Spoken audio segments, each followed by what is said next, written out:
नमस्कार दोस्तों, जैसा कि आप सभी जानते हैं, झारखंड के रांची में छात्र छात्राएं सड़कों पर उतरे हुए हैं, विरोध प्रदर्शन कर रहे हैं, भूख हड़ताल कर रहे हैं। सिर्फ एक जेपीएससी की परीक्षा की वजह से नहीं, सिर्फ एक परीक्षा में पेपर लीक की वजह से नहीं, बल्कि इसके पीछे कई कारण हैं।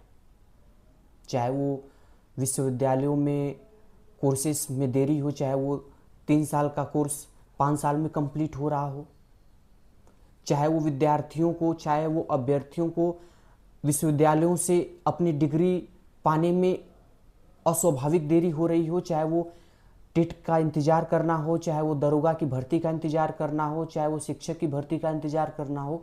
ऐसी ढेर सारी राज्य स्तर की भर्तियां हैं जो असामान्य देरी का सामना कर रही हैं, और अगर कुछ हो रही हैं तो उसमें भी पेपर लीक का सामना करना पड़ रहा है। तो आजकल के युवा को यह भरोसा कर पाना लगभग असंभव हो गया है कि झारखंड में कोई परीक्षा हो रही है तो वो अपने तय समय से होगी और तय समय पर जो सेलेक्ट हुए अभ्यर्थी हैं उनको नियुक्ति पत्र मिल जाएगा। तो उनका स्वाभाविक है सड़कों पे उतरना, क्योंकि कहीं ना कहीं जो सरकार है वो अपने कामों से कहीं ना कहीं पीछे हट चुकी है, जो जवाबदेही है वो भूल चुकी है।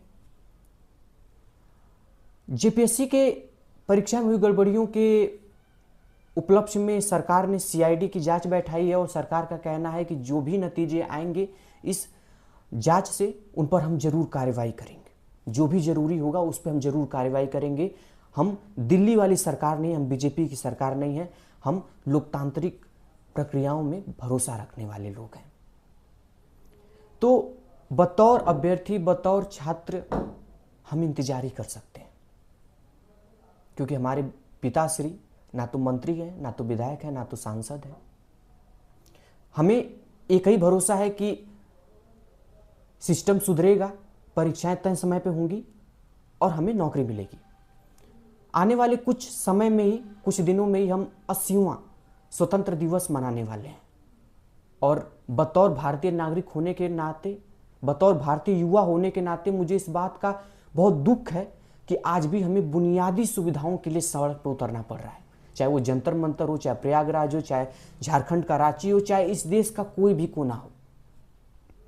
हम किसी बहुत बड़ी चीज की मांग नहीं कर रहे हैं सरकार से, कुछ बुनियादी सुविधाओं की मांग कर रहे हैं जो सरकार पूरा करने में बिल्कुल असमर्थ है, चाहे वो किसी की भी सरकार हो।